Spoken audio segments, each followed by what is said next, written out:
저한테 되게 많이 물어보시는 것 중에 하나인데 이제 삼성전자라는 주식이 있었을 때 요즘은 지금까지는 사실 HBM이 되냐 안 되냐를 계속 바라보고 있었고 네. 뭐 리스크 관리도 있었고 오너 이슈도 있고 많잖아요.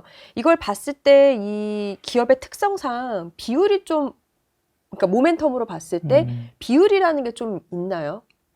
그렇죠. 네. 이제 소위 말하면 하이닉스를 바라보면 퓨어 플레이라고 볼 수 네. 있죠. 그러니까 반도체만 순수하게 반도체만 바라보면 좀 편하게 이게 분석이 될 수 있는 그쵸. 종목인데 전자는 반도체도 있죠.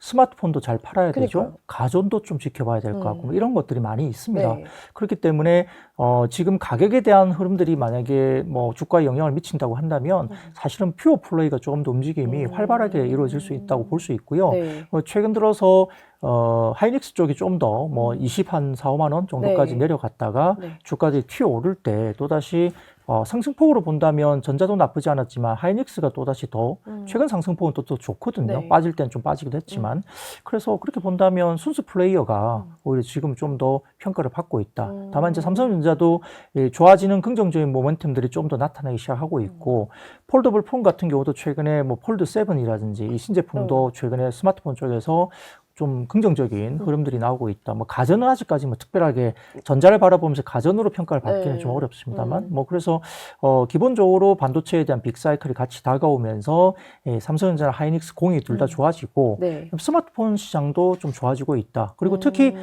연간 6조 원 이상의 적자를 내고 있던 파운드리 시장에서 네. 아무튼 뭐 테슬라 쪽의 수주라든지 그죠? 이런 것들 애플의 수주라든지 이런 것들이 나오면서 추가적인 퀄컴 수주까지도 이야기되고 있고 네. 또 가동률이 올라올 수 있는 배경에는 지금 엑시노스 네. 관련된 삼성 자체의 어떤 그런 부분들도 최근에 네. 수율이 좀 좋아지고 기능적으로 개선이 됐다는 흐름에서 엑시노스까지 만약에 뭐 가동이 올라간다면 파운드리 가동률이 높아지고 그렇게 되면 수율이 올라오고 네. 대규모 적자가 또 줄어드는 것이 아니냐 뭐 이런 관점에서는 전자에 대한 모멘텀도 충분히 지금 좋은 방향으로 꽤 많이 좀 진전되고 있다 이렇게 평가를 할 수 있습니다.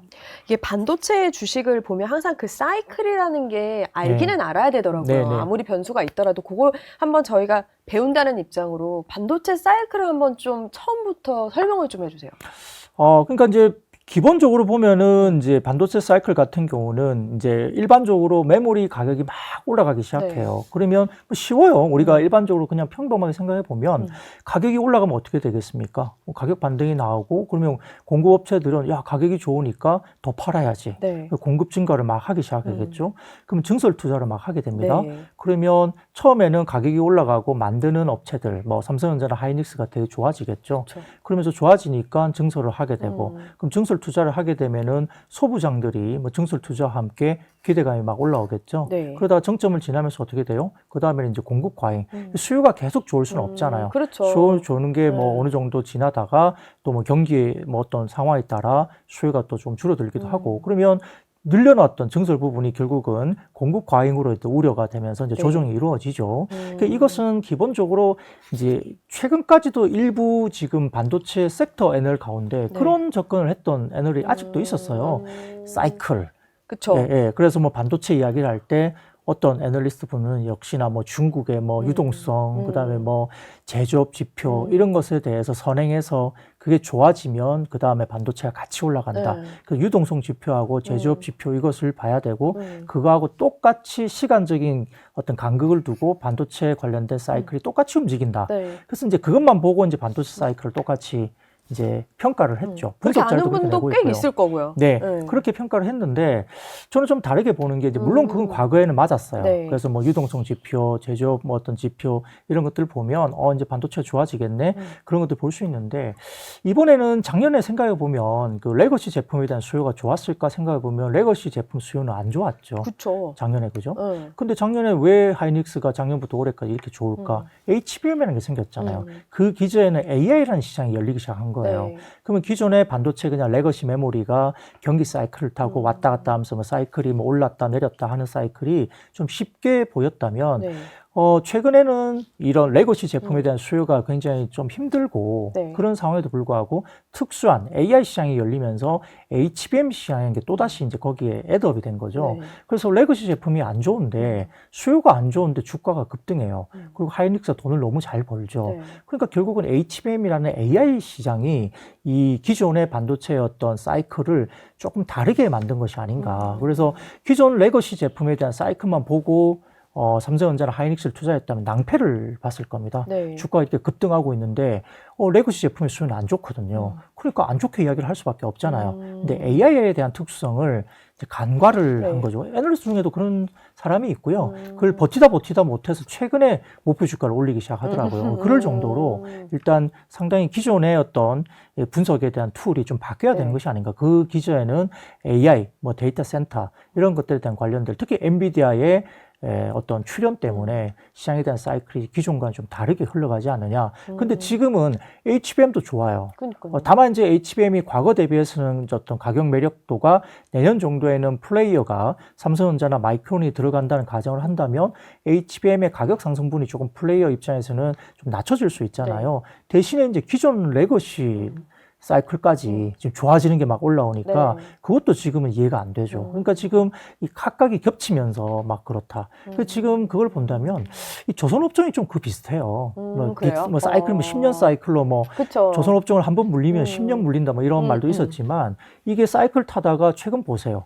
이 상승 사이클 돌아오고 막 이렇게 컨테이너 그다음에 LNG선 들어오잖아요. 네. 근데 갑자기 뭐 최근엔 좀 조정을 받고 있지만 마스가라든지 뭐 이런 그러니까요. 것들이 겹치면서 이제 결국은 올해 같은 경우에는 조선주가 발주가 급감하고 있는데 주가가 올랐어요. 네. 그게 결국은 마스가 프로젝트 등을 포함한 뭐 최근에 LNG선 이런 쪽에 관련된 게 들어오니까 네. 뭐 상선, 컨테이너선 별로 안 좋다고 하더라도 이제 그런 것 갖고 올라가고 그다음에 이제 기존의 PBR 밴드를 뚫고 올라가면서 네. 고평가를 받게 되고 그러면 나중에 이러한 LNG선에 대한 사이클이 끝나고 나면 네. 기존의 어떤 상선과 컨테이너선 이런 쪽에 관련된 노후 선박이 네. 또다시 이제 새롭게 발주를 해야 되는 사이클이 또 돌아온다.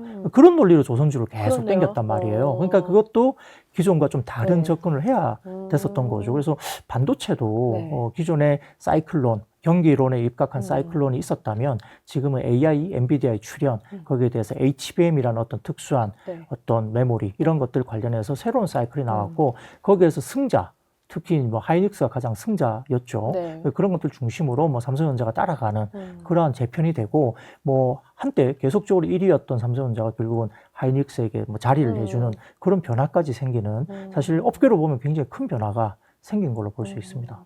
그러면 반도체주, AI주 이렇게 봤을 때 말씀하신 거는 이제 변수, 워낙 뭐 계속 변수도 많고 워낙 상상하지 못했던 일들이 많아지기 네. 때문에 긍정적이든 부정적이든 붙는 요소들이 많은데 이것만은 변하지 않는다가 있나요? 그러니까 반도체주의 특징을 좀 알고 싶기는 해요. 뭐 반도체는 경기를 타는 걸로 보입니다. 어찌됐건 반도체가 들어가는 것이 가전뿐만 아니라 뭐 다들 들어가잖아요. 네.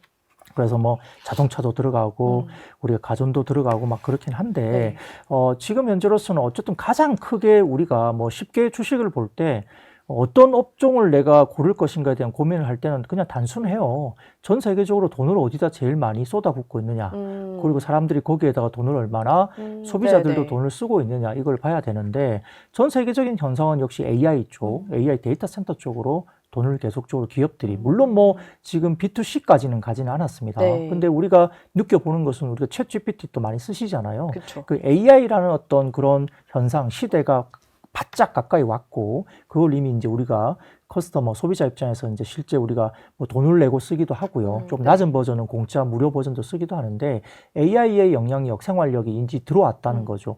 그런 것들이 결국은 이제 가장 이 빅테크들이 돈을 엄청난 돈을 이제 쓰고 있고 네. 실제 미국 시장도 지금 끌고 가고 있는 어떤 큰 틀의 힘은 전 세계적뿐만 아니라 미국 시장만 놓고 보더라도 M7 또는 탑 10개 정도 종목의 가격이 가장 주가가 많이 오르고 나머지 S&P 뭐 490 네. 뭐 아니면 M7만 빼고 493은 주가도 별로 안 오르고 EPS도 그렇게 올라가지 않거든요. 그러니까 결국은 돈을 벌고 주가를 땡기면서 올라가는 것들 S&P 네. 500 등을 포함한 것들이 결국은 몇 개 종목 중심으로만 주가들이 급등했다. 그러면서 신고가를 내고 있는데 네. 그 기저에는 AI라는 단어가 이제 포진되어 있는 것이죠. 그러다 보니까 이 AI 쪽을 뭐 실현하기 위해서 여러 가지 부분들이 뭐 엔비디아의 여러 가지 칩이라든지 플랫폼들이 들어가고 거기에 HBM이나 이런 것들 메모리 들어가게 되고 HBM에 집중하다 보니까 레거시가 부족해지고 그럼 수요가 좀 부진하다가 조금만 형성되면서 그리고 가면 갈수록 이제 레거시 메모리에 대한 수요가 커질 수밖에 없습니다. 네. 뭐 새로운 기기가 나오고 거기에 뭐 아이폰이든 뭐든 새로운 제품이 나왔을 때 AI를 돌리기 위해서는 기본 메모리 장착이 올라가야 되잖아요. 네. 이번에 애플의 신제품도 아마 256이 기본 모델일 거예요. 그전에는 그 밑에 모델이 있죠. 있었잖아요. 네. 근데 가격을 올리기도 하지만 AI 기능이나 이런 것들이 만약에 다시 들어오게 된다면 국내도 뭐 삼성전자 제품도 마찬가지지만 AI 기능을 구현하려면 메모리가 대폭 상향 조정돼야 되거든요. 그러면 결국은 레고시도 많이 들어가야 되고 그렇죠. 그러니까 가격도 최근에 오히려 올라가는 가격의 수준에서 네. 어떤 기기 안에 들어가게 되는 기본 메모리 사양도 네. 높아지게 되니까 그러면 다시 이제 수요가 좀 생겨날 수 있는 거죠. 그렇네요. 근데 마침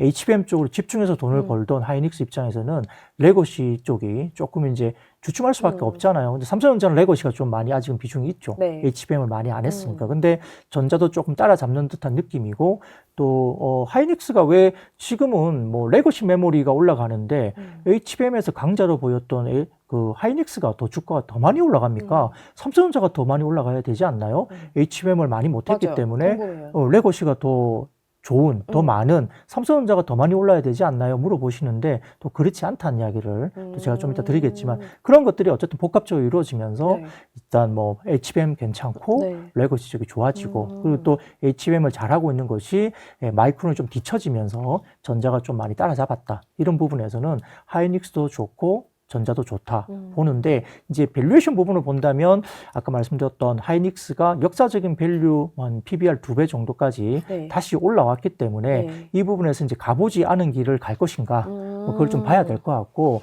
이제 하이닉스가 그렇게 갔기 때문에 삼성전자가 HBM에서 올해 하반기 내년 1분기 정도까지만 뭔가 보여주면 이제 지금 PBR 1.2배는 너무 싸다.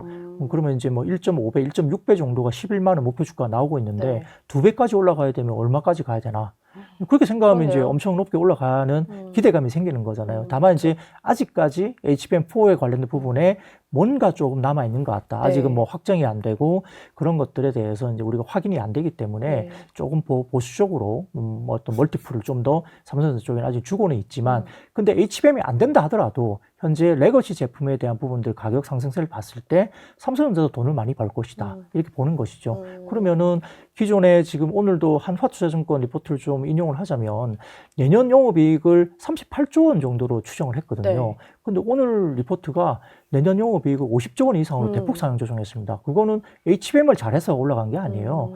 레거시 제품에 대해서 반영을 해서 올린 거고 거기다가 HBM까지 만약에 결정이 되면 더 올라갈 수 있죠. 올라가네요. 그리고 하이닉스도 지금 50조 원대 초중반 이야기 나오거든요. 한 53조에서 55조 정도 이야기 나오거든요. 내년에. 그렇게 되면 하이닉스도 HBM을 잘 하는데 뭐 그런 것들이 같이 복합적으로 이루어지면서 일단 같이 둘 다 롱숏으로 뭐 어떤 걸 팔고 어떤 걸 사고 이런 포지션을 잡는 게 아니라 지금 두 종목 다 롱으로 잡고 가고 오히려 해외 쪽 마이크론이 조금 처지게 되는. 근데 마이크론이 더 비싸잖아요, 밸류는. 그러니까 오히려 하이닉스나 삼성전자 쪽을 좀 더 같이 롱 방향으로 간다. 이렇게 볼 수 있습니다.